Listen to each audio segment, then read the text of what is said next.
6h17, de volta com o Manhã no Ar, nessa manhã de segunda-feira, com as principais notícias do dia.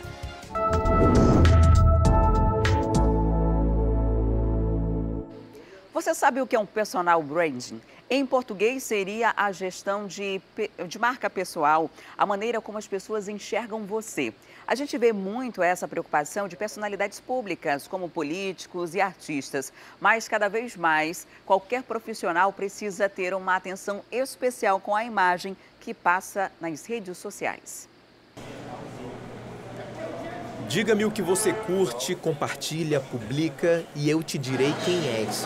Os perfis nas redes sociais viraram vitrines e podem ajudar a promover o sucesso ou o fracasso profissional. Gilberto tem 2 páginas no Instagram.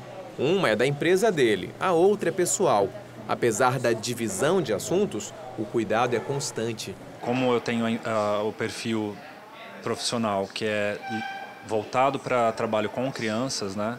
Eu tenho que tomar um pouco de cuidado com o que eu posto, tanto nesse perfil quanto no meu, porque é um perfil aberto, o meu pessoal, e as mães, as crianças, enfim, podem ter acesso às informações do meu perfil pessoal.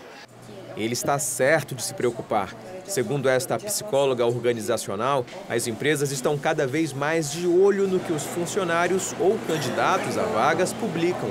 Opiniões polêmicas, textos com erro de português, fotos indiscretas. Tudo isso pode pesar na hora de contratar ou demitir alguém. O que as organizações buscam fazer é buscar contratar e selecionar caráter e desenvolver as habilidades, não é? Então, as habilidades, conhecimento, isso pode ser adquirido e desenvolvido. O caráter não. O caráter a pessoa já traz consigo. Não é? Então, isso é um ponto muito importante que as organizações vêm valorizando muito. O personal branding foi criado para ajudar pessoas a trabalharem melhor a imagem, especialmente na internet. Esta consultora de comunicação explica: tudo o que é postado na internet fica ali para sempre. Mesmo redes mais fechadas, como o WhatsApp, podem gerar conversas e prints comprometedores.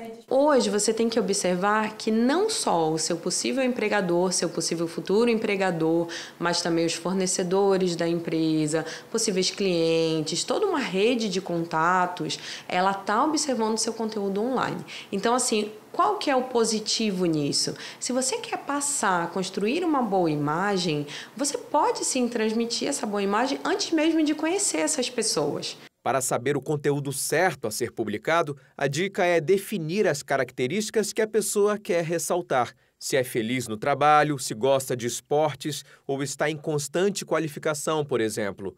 Construída a personalidade online, é hora de direcionar as postagens para esses objetivos. Logicamente, as pessoas têm vários papéis nas suas vidas, não só o profissional, também alguns papéis pessoais, e é legal que nas redes sociais, para você fortalecer a sua marca, todos esses papéis estejam presentes.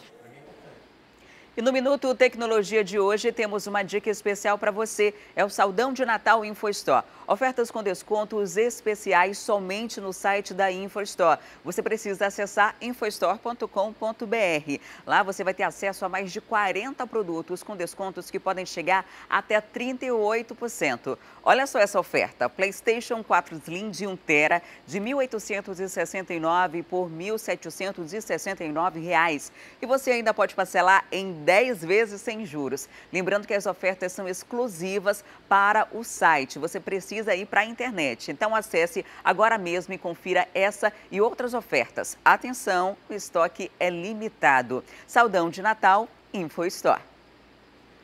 E uma medida simples, mas que vai ajudar milhares de estudantes no Brasil. A partir do ano que vem, os livros utilizados nas escolas da rede pública também vão ganhar uma versão em braille, o sistema de escrita tátil para deficientes visuais. Em Manaus, os próprios alunos ajudam a transcrever os livros. A Eliana tem baixa visão desde os 6 meses de vida e estudou em uma escola para deficientes visuais até a 3ª série do fundamental. Mas, quando foi transferida para o ensino regular, vieram as dificuldades. Ela precisou voltar à escola antiga para transcrever os livros para braille.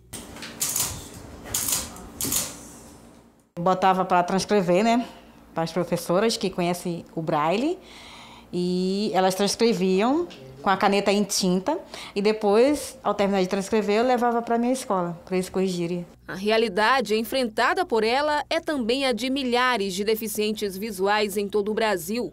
Sem um material didático em Braille, fica difícil acompanhar o conteúdo estudado pelos outros alunos. Eu senti assim, meio encabulada, né, porque era muito difícil, né, acompanhar um ditado. A diferença dos conteúdos ensinados para alunos cegos e não cegos está com os dias contados. Pelo menos é o que garante o Ministério da Educação.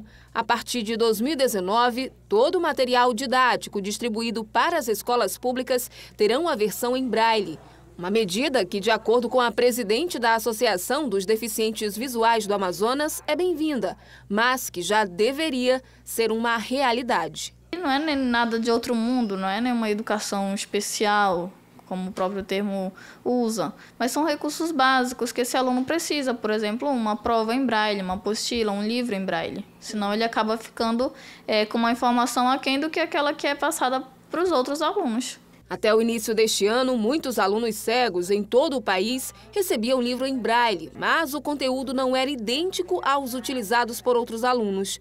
Agora, o primeiro exemplar do livro já foi impresso e está de acordo com a nova base comum curricular. Ele está em fase experimental, vai ser aplicado em 2 estados, mas para o Amazonas vem já para fazer a revisão e, com certeza, a contribuição dos técnicos que temos aqui para esse lançamento dos livros Braille e cores para a rede nacional. Apesar de inédita no Brasil, a iniciativa não é novidade aqui no Amazonas. Aqui na escola Maiara Redman, na zona centro-sul de Manaus, os livros são impressos aqui mesmo para atender toda a rede estadual de ensino. O livro é recebido assim do MEC e depois transcrito para o Braille nessa máquina. Embora os livros sejam considerados avanços na área da inclusão, a presidente da Advan avalia que ainda há muito a ser feito. Eu creio que poderia ter vindo antes, o Braille é um sistema bem antigo, né? Ainda precisa de alguns avanços. E digo mais, além do livro, é necessário que o professor ele tenha um conhecimento básico do sistema Braille. E de acordo com o Instituto Brasileiro de Geografia e Estatística, 14,4% da população do Amazonas vive na extrema pobreza, ou seja, na miséria. O dado consta na síntese de indicadores sociais que analisou o tema pobreza, utilizando diferentes medidas que mostram a evolução dos indicadores entre os anos de 2016 e 2017. A Heloísa tem 32 anos. Veio do Maranhão há 10 anos para tentar uma vida melhor. Mas até hoje nunca conseguiu ter a carteira assinada e vive de bicos. A única renda fixa e comprovada é do programa Bolsa Família, de onde ela recebe R$200 por mês. E é muito difícil, assim, para uma mãe ver os filhos pedindo hoje não poder dar, né? Ela mora nessa casa no Armando Mendes, zona leste de Manaus. Com os 3 filhos, juntando todos os bicos que ela faz, a renda mensal chega a aproximadamente R$500. É preciso poupar muito para dar conta do recado. Tá muito difícil para procurar trabalho, entendeu? A gente deixa o rio, aí não faz nada. A Heloísa faz parte de um número alarmante. Aumentou o número de pessoas no Amazonas vivendo na extrema pobreza. São mais de 250 mil pessoas no estado vivendo na miséria. E esses dados do IBGE têm muitas explicações. O que leva uma pessoa à extrema pobreza? A gente não pode falar sobre a responsabilidade do indivíduo. Isso é um contexto coletivo. É a ineficiência de políticas públicas, a ineficiência política, a forma que o governo está. Então, assim, a gente tem, nesses últimos 3 anos, vivido na pele, né, esse grande problema acerca da corrupção, dos problemas econômicos que o país vem vivendo, né, e as políticas públicas, como, por exemplo, o Bolsa Família, elas tiveram um corte muito grande também. O fator econômico é um dos pesos mais importantes dessa balança, que mostra também o crescimento da desigualdade social. Menos emprego, mais desempregados e mais pessoas dispostas a trabalhar por um salário abaixo da média. Infelizmente, hoje, uma grande parte da população brasileira ela não busca viver, ela busca sobreviver. Nessa hora, ele aceita coisas absurdas. E quem seria o principal responsável para que isso não acontecesse? Nessa hora seria o Estado. Se são tomadas medidas erradas na política, na economia, de forma errada, elas vão necessariamente ter um efeito direto um sobre o outro, e aí, se elas são erradas, elas vão provocando isso. E foi o que aconteceu no Brasil. O que o economista diz é o que acontece com a Heloísa e com tantas outras pessoas. Faz bico de cuidador e ganha R$300 por mês para trabalhar de segunda a sábado. E ela ainda encontra tempo para estudar. Está terminando o ensino médio para tentar melhorar a vida, a dela e a dos filhos. Agora esse ano eu vou procurar um trabalho assinado para mim. Dependendo da política, da economia, esses números podem melhorar, mas vai demorar para isso acontecer. Agora a gente teve recentemente a questão das eleições presidenciais, mas a gente vai ainda passar por momentos mais difíceis, né? Porque até um país começar a caminhar e organizar, principalmente a credibilidade política que o país não tem, né?